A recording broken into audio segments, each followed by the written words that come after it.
Then I looked, and there before me was the Lamb, standing on Mount Zion, and with him 144,000 who had his name and his Father's name written on their foreheads.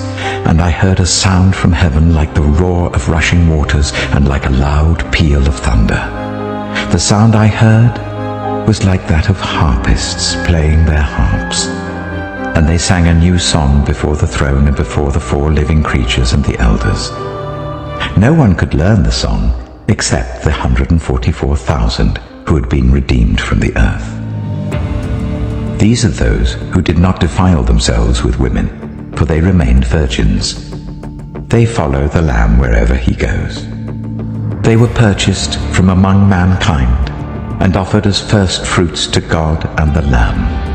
No lie was found in their mouths. They are blameless. Then I saw another angel flying in mid-air, and he had the eternal gospel to proclaim to those who live on the earth, to every nation, tribe, language, and people. He said in a loud voice, "Fear God and give him glory, because the hour of his judgment has come.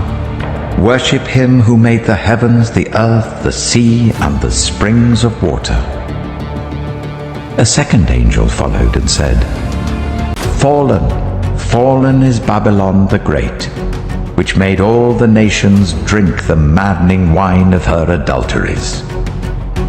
A third angel followed them and said in a loud voice, "If anyone worships the beast and its image and receives its mark on their forehead or on their hand, they too will drink the wine of God's fury, which has been poured full strength into the cup of his wrath. They will be tormented with burning sulfur in the presence of the holy angels and of the Lamb, and the smoke of their torment will rise forever and ever.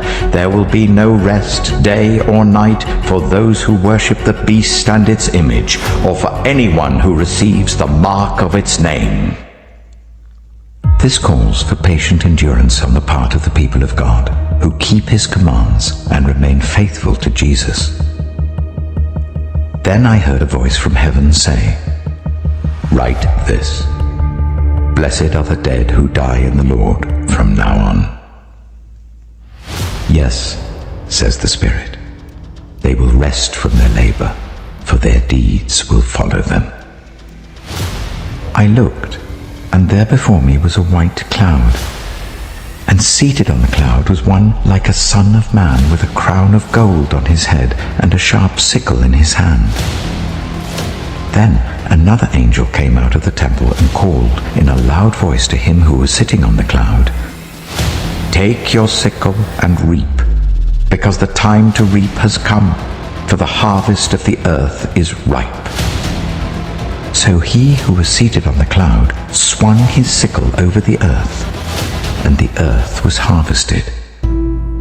Another angel came out of the temple in heaven, and he too had a sharp sickle. Still another angel, who had charge of the fire, came from the altar and called in a loud voice to him who had the sharp sickle, "Take your sharp sickle and gather the clusters of grapes from the earth's vine, because its grapes are ripe." The angel swung his sickle on the earth, gathered its grapes, and threw them into the great winepress of God's wrath.